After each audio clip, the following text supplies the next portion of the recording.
Mais um Shabat, atravessamos a semana. Aí quando chega na quarta-feira, aí a gente faz o culto da quarta-feira, aí eu falo com os irmãos, vamos ver se nós conseguimos chegar até o final, até no Shabat. E aqui estamos nós, mais um Shabat, conseguimos atravessar mais uma semana. Cada dia que você consegue passar é uma grande conquista. E no Shabat, qual que é a diferença, irmãos? Nós temos o dia inteiro. Nós temos o dia inteiro para nós falarmos com Ele. Falar com Ele, irmãos, é de várias maneiras. Lendo a Bíblia, louvores, conversando com pessoas sobre Ele, né? Então, o Shabat é muito especial, porque nós podemos fazer isso o dia inteiro. O dia inteiro. Você pode esquecer todos os seus trabalhos, as suas ocupações. Sabe o que é você pegar um dia e fazer tipo uma limpeza na sua mente, no seu coração? Esquece tudo, os seus medos, os seus desejos, as suas ambições. Você pode esquecer todas as coisas e concentrar sua mente nele. Imagina o tanto de coisa que você consegue aprender sobre ele se você obedecer ao mandamento do Shabat. Você já parou para pensar? Se você simplesmente obedecer à ordem dele sobre o sábado, a quantidade de coisas que você consegue aprender. E essas coisas que você vai aprender, elas são a respeito dele, conhecer melhor quem ele é. Ontem eu ouvi uma pergunta: o amor causa sofrimento? Pergunta difícil, né? Talvez. Depois vieram outras perguntas difíceis. Mas Yahweh, ele sabe tudo? Sabe tudo, tudo, tudo. Então ele é onisciente, seria isso? Ele sabe tudo, todas as coisas. E ele pode fazer qualquer tipo de coisa? Qualquer tipo de coisa, então ele é onipotente. E ele está em toda parte, então ele também é onipresente, ele está em toda parte. Então, perguntas difíceis que eu ouvi ontem, porque quando se pergunta isso para você, agora as pessoas vão começar a fazer outras perguntas, certo? Mas ele está em toda parte, sabe tudo, pode fazer qualquer coisa? Agora me responda, por que existe sofrimento? Está vendo? Recebi ontem essas perguntas difíceis, né? E também sobre o amor, se ele causa sofrimento, parece que é isso, causa sofrimento, o amor causa sofrimento, uma coisa assim, perguntar. Então, vocês estão percebendo que as pessoas, elas têm muitas perguntas difíceis? Tem muitas perguntas difíceis. As pessoas são inteligentes, elas sabem fazer perguntas difíceis. E a Bíblia, ela separa classes de pessoas. Vocês já viram isso? A Bíblia separa classes de pessoas. Então, tem uma classe de pessoas que a Bíblia chama de gentios. Gentios. Ou, simplesmente, aparece o termo nações. São chamados de gentios. As nações são gentios. Essa classe de pessoas é uma classe de pessoas que não conhecem a Yahweh. Não conhecem a Yahweh. Tem outras classes? A Bíblia fala sobre outras classes de pessoas? Sim. Existe uma classe de pessoas, são chamados de povo de Yahweh. Povo de Yahweh. Esse povo, ele é chamado de povo de Israel. Povo de Israel. E depois eles passaram a ser chamados de povo judeu. Então é uma classe de pessoas que conhecem a Yahweh. Então nós estamos percebendo que as pessoas são divididas de acordo com aquilo que elas sabem, quantidade de conhecimento que elas acumularam durante a vida.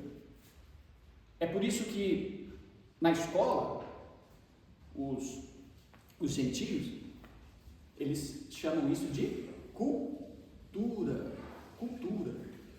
Qual é a sua cultura? Qual é a cultura do seu povo?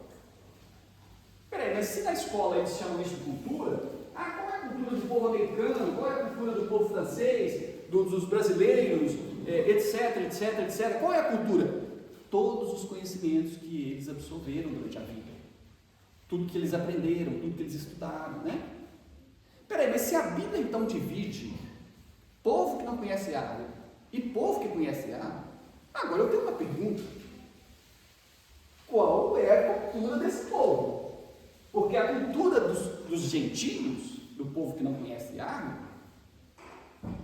eu acho que todos nós aqui passamos pela escola e nós sabemos muito sobre a cultura dos povos que não conhecem a Yahweh. Mas e a cultura? E o que aprendeu o povo que conhece a Yahweh? Esse povo que conhece ele, o que é que eles aprenderam?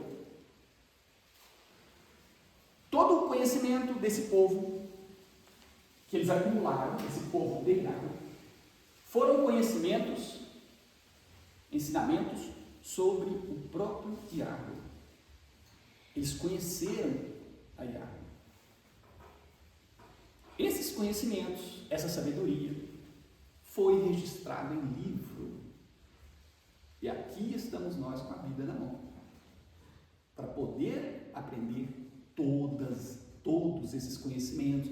E a pessoa, quando ela passa a conhecer, aí ela já não está mais na classe dos gentios. Ela já vira o quê? Povo de Israel. Está vendo? Ela sai de uma classe de gentio, não conhece, e vai para a classe do povo de Israel.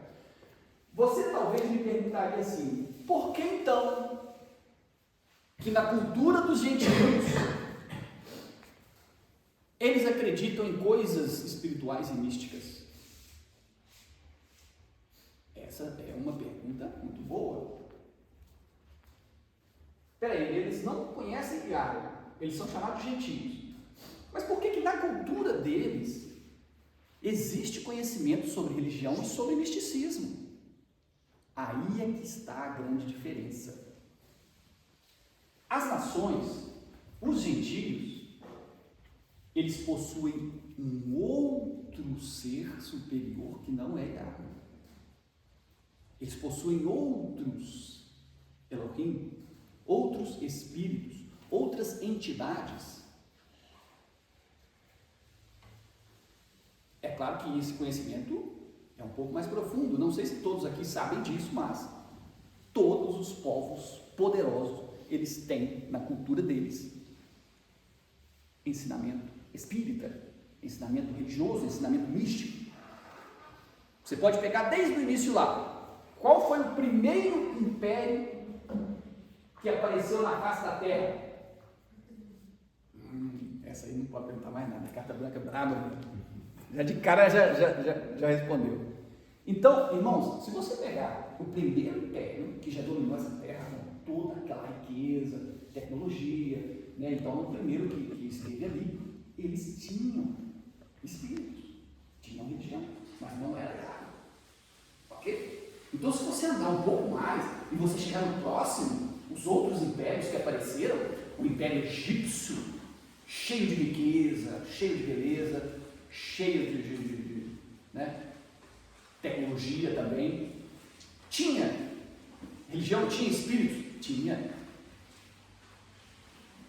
Então, se você for passando os outros, grego, persa, romano, hoje em dia nós temos o quê? Hoje em dia nós temos as uniões ocidentais e orientais. Nós temos o bloco comunista, né? Que está com Rússia, China, e nós temos os blocos ocidentais, a OTAN, Estados Unidos, a União Europeia, nós temos a ONU. Então, esse é o império atual. Esse é o império atual. Você já reparou que esse império que nós temos hoje, esse de hoje, nós já tivemos o egípcio, o romano, esse de hoje, você já reparou que eles ficam tentando se conectar e não conseguem? Porque antigamente, os impérios antigos, eles eram todos conectados. O egípcio era um só, o romano era um só. Quando chegou hoje na nossa época, Você vê o bloco ocidental, a OTAN, a ONU, os Estados Unidos, a União Europeia, a Rússia com a China, o pessoal comunista, eles não conseguem fazer um acordo de modo que eles se tornem um império só no mundo todo. Vocês lembram que a profecia de Daniel já falava que isso ia acontecer? Mostrou uma estátua e o último império era os pés. O que acontecia com os pés? Era misturado no barro e o ferro não conseguia. Está vendo? Eles tentam fazer um bloco só, eles não conseguem se conectar. Se eles se conectarem num bloco só, eles voltam a dominar. Porém, seria uma dominação na nossa época moderna. Vai acontecer essa unificação para eles dominarem o império? Quem acha que vai? Está escrito aonde? Eles vão ter um momento que eles vão conseguir se conectar e vai até marcar as pessoas, né? Então, todo esse conhecimento, irmãos, que nós temos aí, do povo gentil, do espiritismo que eles seguem até os dias de hoje, só que hoje você não consegue ver isso claramente na religião. Você olha para eles, pessoal moderno, você acha que eles não têm religião, mas eles são espíritas. Eles seguem entidades. E eles trabalham com essas entidades. Eles fazem rituais, né? Existem os grupos ocultistas. Então hoje apenas nós estamos vivendo, eles vivem uma religião escondida, né? Então o que nós podemos então conhecer da cultura do povo de Yama? Conhecer sobre ele? O que nós podemos aprender sobre ele? Nós podemos até falar sobre essas perguntas que eu recebi ontem, né? Ah, o amor faz sofrer. Ah, mas ele está no controle de tudo, por que existe sofrimento? Tem gente que não sabe, mas tem sofrimento que acontece que é ruim até de falar. Existem maldades que acontecem na Terra, injustiças, crimes, maldades, que eles são tão terríveis, tão malignos, que você não pode nem falar. Sabe quando você passa mal? A pessoa faz uma coisa tão ruim a ponto de você se sentir mal? É isso. Então a pessoa que é gentil, ele chega para você e pergunta. Ué, mas ele domina tudo? Por que está acontecendo sofrimento então? Irmãos, as linhas ocultistas e gnósticas, elas usam principalmente essa pergunta para tentar acabar com a vida. Eles usam essa pergunta para tentar acabar com a vida. Ah, tá vendo? Vocês conseguem resolver. Você fala que ele pode tudo, pode fazer tudo, mas por que ele permite o sofrimento? Né? Então nós podemos trabalhar com todas essas perguntas. Agora, essa do amor eu achei interessante. Essa do amor eu achei muito interessante. Porque fala de uma intimidade com o Yama muito profunda. Eu até comentei com vocês, quando a gente está querendo conhecer ele, estudando sobre ele, querendo conhecer Yama, a gente fica cheio de dúvidas. É um ser, né? Totalmente grandioso, então a gente fica cheio de dúvidas. E esse poder dele, por exemplo, está em toda parte. Você não consegue entender, você fica doido para entender como é que é essa tecnologia. O ser humano ele raciocina com tecnologia, então ele quer saber como é que funciona. Está em toda parte, sabe tudo, sabe tudo. Ah, tem todos os poderes, ele consegue fazer qualquer tipo de coisa, então ele fica tentando, a gente fica tentando imaginar. Agora, por que esse amor, eu gostei dessa pergunta? Porque quando você chega na Bíblia, a palavra que está na Bíblia não é amor. Porque a palavra amor no nosso idioma ela é muito fraca. Ela não tem muita consistência, ela não tem muita etimologia para trazer, muitas informações para trazer. Significa pouco. A palavra na língua dos outros idiomas, né? Gentil, a palavra é fraca. Mas a palavra que está lá na Bíblia, no texto original, ahavá, essa palavra significa muita coisa, é uma palavra forte, é uma palavra consistente. Essa palavra ela está localizada na Bíblia. Quando você lê aquele texto da Bíblia que fala sobre o amor, né? Na Bíblia tem um texto que fala sobre o amor. Ah, o amor é isso, o amor é aquilo, o amor não existe. Quem já viu esse texto? Todo mundo, né? Esse texto da Bíblia ele fala sobre o amor. Fizeram até música com esse texto, né? Então fala que ele é superior a tudo, né? O amor é superior a tudo. Tem versículo que fala que o próprio Yahweh é amor. Então, quando nós formos falar sobre esse profundo ser de Yahweh, nós então pensamos na palavra Espírito, porque ele disse na Bíblia que ele é Espírito. Tem um versículo que diz: Yahweh é Espírito. Então, quando nós pensamos na palavra Espírito, fica mais fácil entender essa tecnologia. Bom, Espírito agora fica mais fácil entender. Por quê? Porque o Espírito é algo visível, ele pode estar em toda parte. É algo invisível, ele pode estar em toda parte. E ele pode fazer qualquer tipo de coisa. Então agora nós começamos a entender um pouco melhor quando nós entendemos que ele é Espírito. Irmãos,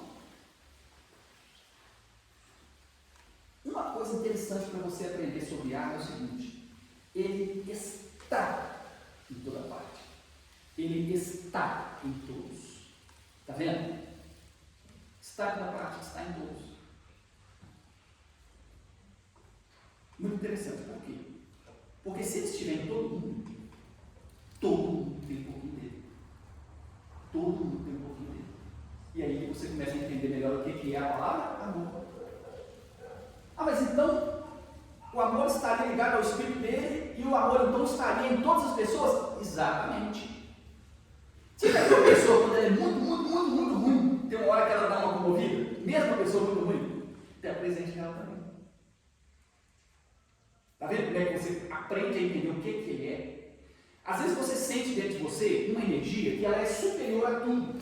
Vou dar um exemplo para vocês. Na cultura dos gentios, o amor não faz muito sentido, mas se você entender na Bíblia a palavra Ahavá, você vai entender muito bem que essa energia é muito poderosa.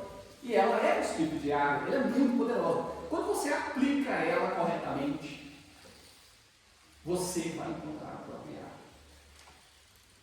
Você vai encontrar a própria água. Ela está dentro da gente. Então, o que é o amor? Vou dar um exemplo para você aqui. Os gentios, às vezes, eles acham que o amor é paixão. O amor não é paixão.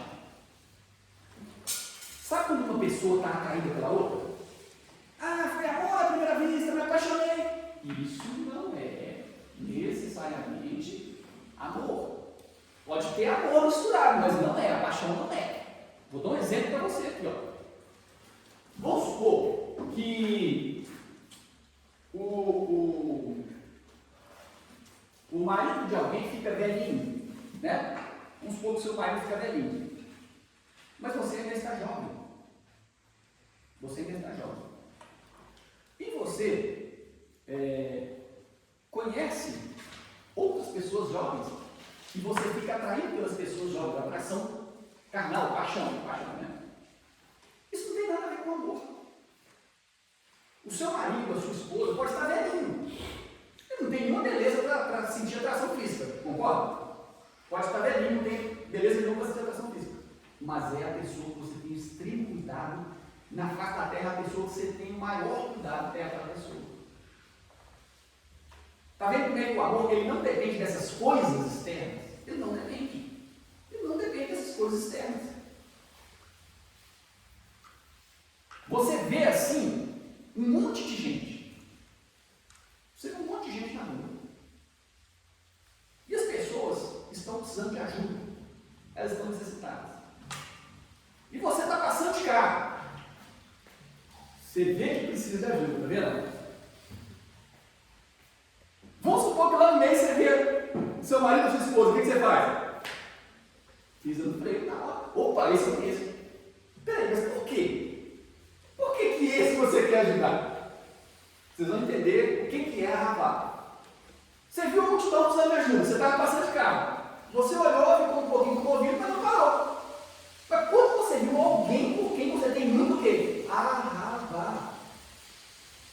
O sentido dessa palavra arravar é como se você dissesse assim: a energia profunda do seu ser dedicada para a outra. Isso é arravar. É como se você desse o que você tem de mais valioso, a sua energia vital, a sua vida, em favor de alguém que você ama. Isso é arravar. Está vendo? Que não tem a ver com paixão, atração física, nada disso. Isso é arravar. Então ele estaria em todos. Um pouquinho dele em todos. Quando esse pouquinho sai, irmãos, da pessoa, E aí, o que acontece? Essa é difícil, hein? E vem todo mundo, nem quando ele sai, esse espírito dele, essa energia dele, sai. O que acontece? O que acontece com essa pessoa? Então nós vamos entender como que a morte acontece, como que o sofrimento acontece. Nós vamos entender por que as pessoas às vezes passaram por sofrimento, mas como ela estava concentrada no espírito de água, ela não sofria, ela estava na chalota. Mas isso é impossível. Não é impossível. Não é impossível.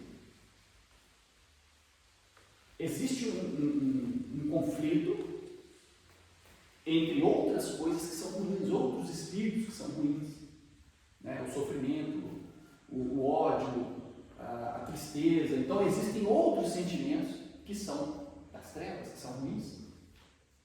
Mas o espírito de água é como se fosse a luz na escuridão. Ele quebra, ele sobressai.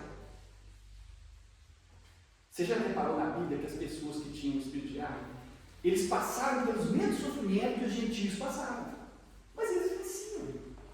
E eles venciam. E se você ameaçasse eles de morte, eles permaneciam fiéis a esse amor, a água. Então ele entregou para eles todo o conhecimento sobre água escrito em livro. O livro antigamente era um bolo. Então deu para eles escrito em um livro. Entendeu agora a diferença do povo de água para as outras nações? Eles não têm esse conhecimento. É um bolo, né, grande, que ele entregou pessoalmente. Ele entregou pessoalmente. Entregou para eles pessoalmente. Está conseguindo ver a diferença desse povo para as outras nações? Eles não têm esses conhecimentos, eles não receberam esses conhecimentos. Eles têm conhecimento de espíritos, outras entidades. Você lembra que ele falou na Bíblia sobre os espíritos do Egito? Chamava eles de Elohim. Os Elohim do Egito. Eu vou condenar esses Elohim. Chegou o tempo, eu vou fazer o julgamento e vou dar a sentença. Então, por trás daquele faraó, daquelas pessoas ali, aquele povo rico ali do Egito, estavam espíritos, Elohim, e que davam para o povo o conhecimento deles. Está vendo a diferença entre o conhecimento de Yahvé e o conhecimento das nações? Essa é a Bíblia que nós estamos estudando hoje. Essa é a Bíblia que nós estamos estudando hoje. Ele começou a revelar para nós. Só que a diferença que eu explico para vocês, e que muita gente não sabe, é que a Bíblia que a gente tem hoje, ela é uma cópia dessa Bíblia que foi entregue por ele. Por quê? Porque quando ele entregou essa Bíblia, ela estava escrita no idioma hebraico. O idioma desse povo, que pertence a ele. É o povo de Yahvé. É o idioma hebraico, que era o idioma que existia desde a criação do mundo, só tinha esse idioma, né? Kadosh Lashon é o único idioma que tinha. Depois da Torre de Babel começou os outros idiomas. Então o que eu tenho hoje, essa Bíblia que eu tenho hoje, ela é a mesma coisa? É óbvio que ela é uma cópia. Mas eu posso usar essa Bíblia? É claro que pode, mas você tem que entender que é aquela Bíblia que foi entregue lá, é que é a sua referência. O que é referência? Referência é quando você precisa conferir alguma coisa que você tem dúvida. Eu estou com uma Bíblia hoje moderna. Eu tenho uma dúvida, eu vou conferir na Bíblia de onde ela foi copiada. Isso é muito simples de entender. Agora, o difícil é o povo moderno aceitar isso. Por que é difícil as pessoas aceitarem isso, irmãos? Por causa da natureza que é contrária à palavra de Yahvé. Entendeu? Agora que você tem o espírito de água e você tem também um espírito de desobediência, rebelde, que é contrário à palavra de Yahvé. É simples assim. Mas não parece tão complicado. Não parece tão complicado. Você sabe quando é que a coisa fica complicada?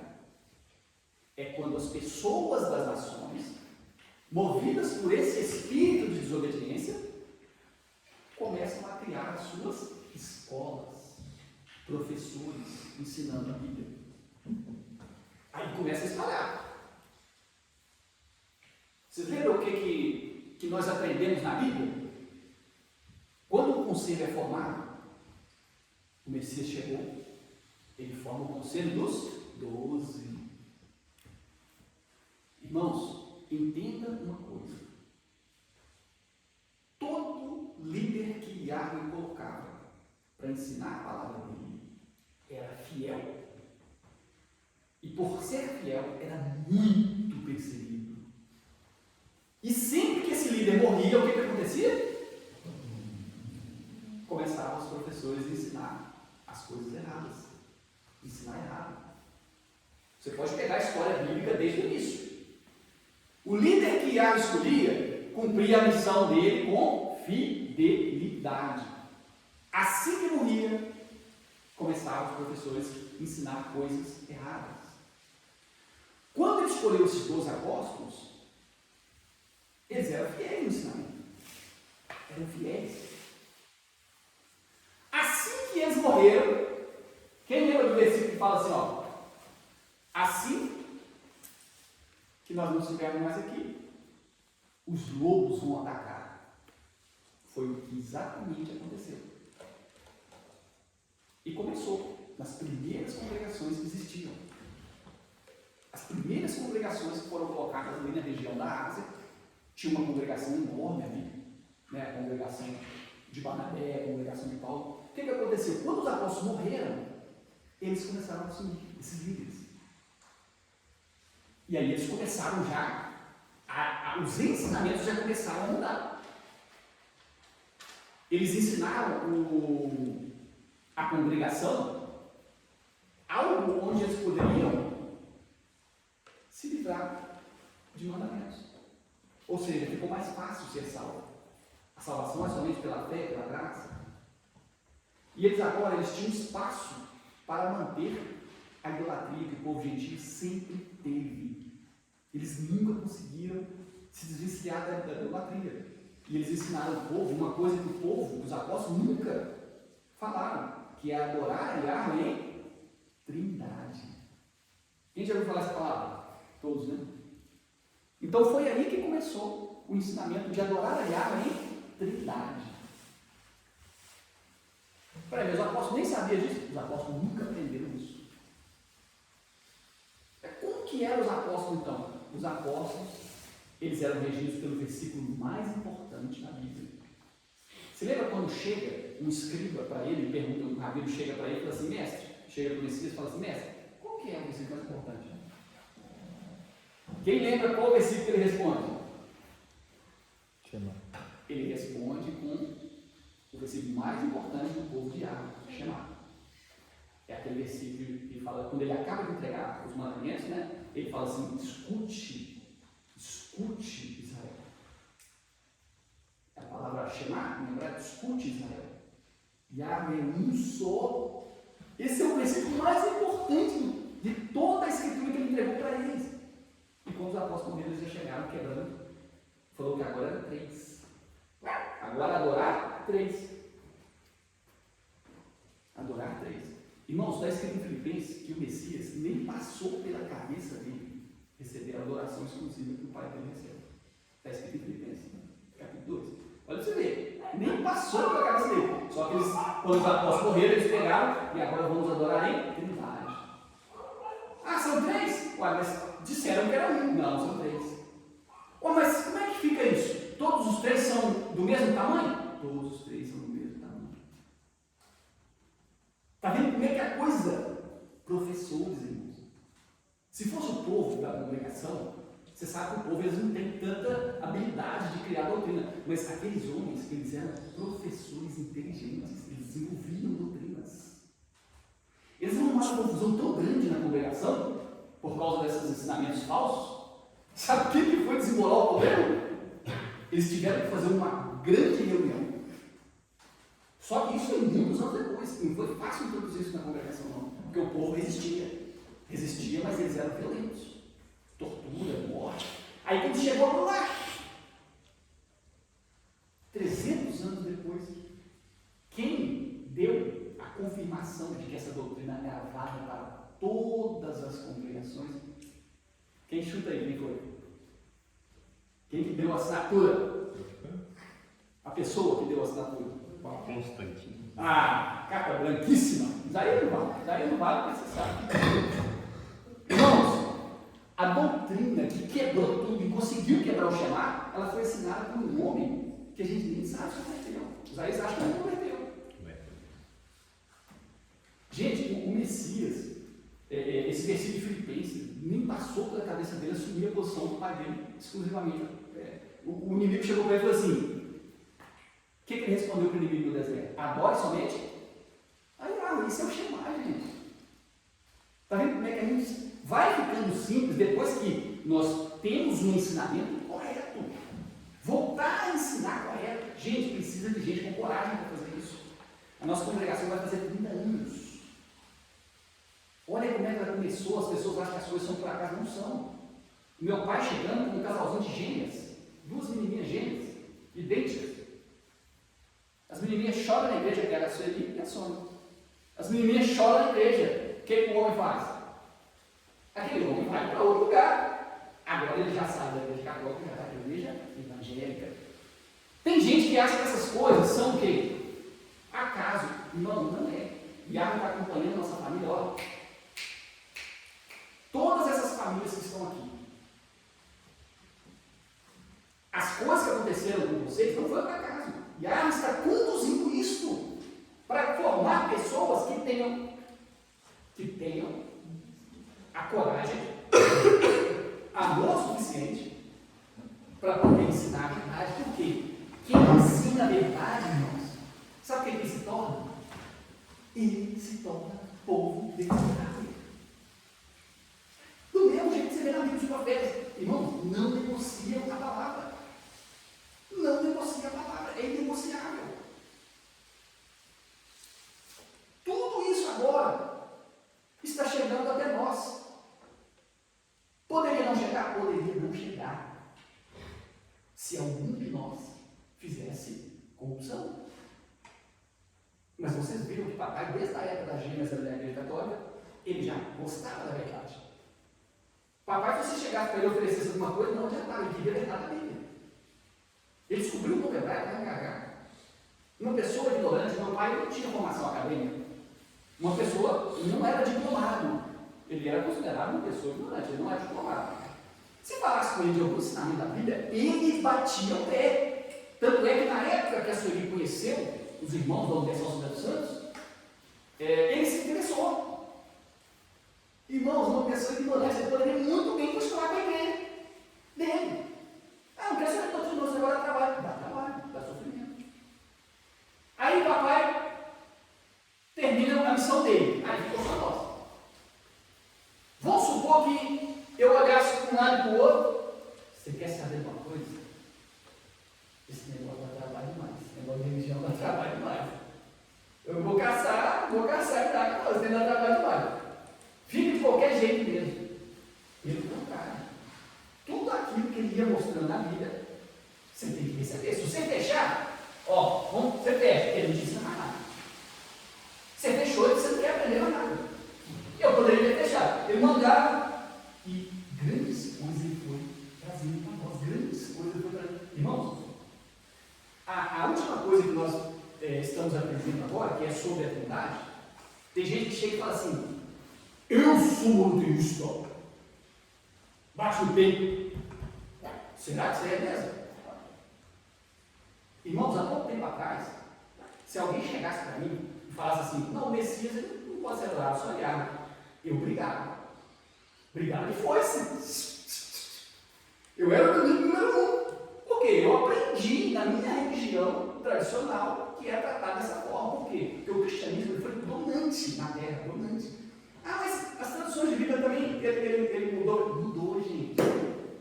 Mas então não tem segurança. Irmão, é só você conferir o original, está tudo lá. Agora eu duvido você virar para ele e falar assim: mas tem muito trabalho, não vou conferir o original não. Faz isso para você ver. Você acha que ele precisa de você? Somos nós que precisamos dele.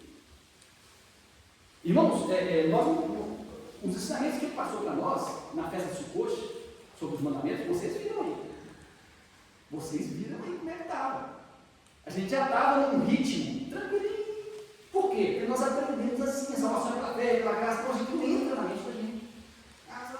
Então a gente parou de falar sobre o mandamento, por quê? Não, as pessoas não gostam, vai constranger as pessoas, ninguém gosta que fala sobre o mandamento. Irmãos, ele deu um sacode no ano passado, na festa de Sucote, setembro do ano passado, ele deu um sacode, ele falou assim, ó, nós estávamos no monte, o que veio para nós a palavra, na hora que nós estávamos fazendo a oração no monte?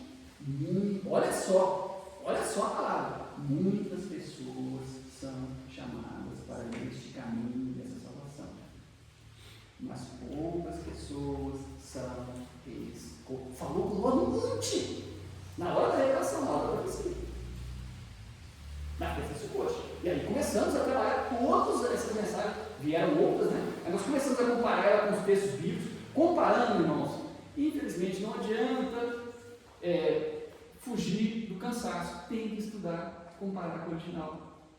Eu vou jogar a língua fora, não precisa jogar fora. Gente, não precisa jogar fora. Eu dei para os irmãos. Sabe onde eu coloquei os textos originais dos irmãos? No celular deles.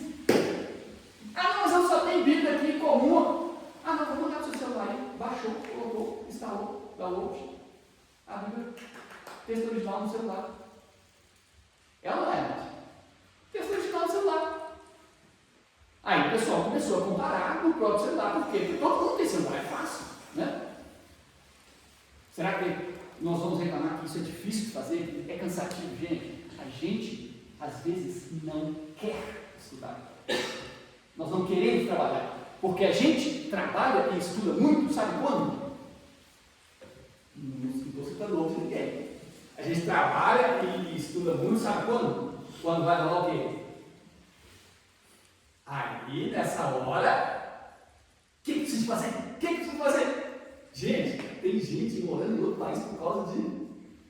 Opa, o dinheiro vai ser bom, o salário vai ser bom? Todo mundo para lá, onde é que é? Meu colega foi para lá. Eu falei assim, rapaz, aquele frio, você morre. Eu falei assim, não, todas as casas lá tem um negócio embaixo assim, ó, que fica jogando arcade. Eu falei assim, aqui você não precisa nada disso, é normal, você pode andar na rua, qualquer época do ano. Fez um frio, você coloca um casaco. Não, lá todas as casas tem um sistema embaixo que fica jogando ar quente e você morre. Por isso que o governo coloca nas casas, porque se não tiver, morre, a pessoa morre dando frio. Eu falei, você vai falar assim, eu vou. Porque eu ando na praça lá, ninguém me rouba. Você anda na praça lá, ninguém te rouba, né? A segurança não vem, se fosse fácil assim, né? A segurança não vem disso. A segurança vem, você sabe onde vem. Você pode estar em qualquer lugar. A segurança vem dele. Nós vamos continuar depois. Ao longo do dia, nós temos o dia inteiro para a gente trabalhar todos os ensinamentos. Você pode ficar por conta desses conhecimentos que hoje, né, é a oportunidade que nós temos. Próximo culto? 16. Vamos aí.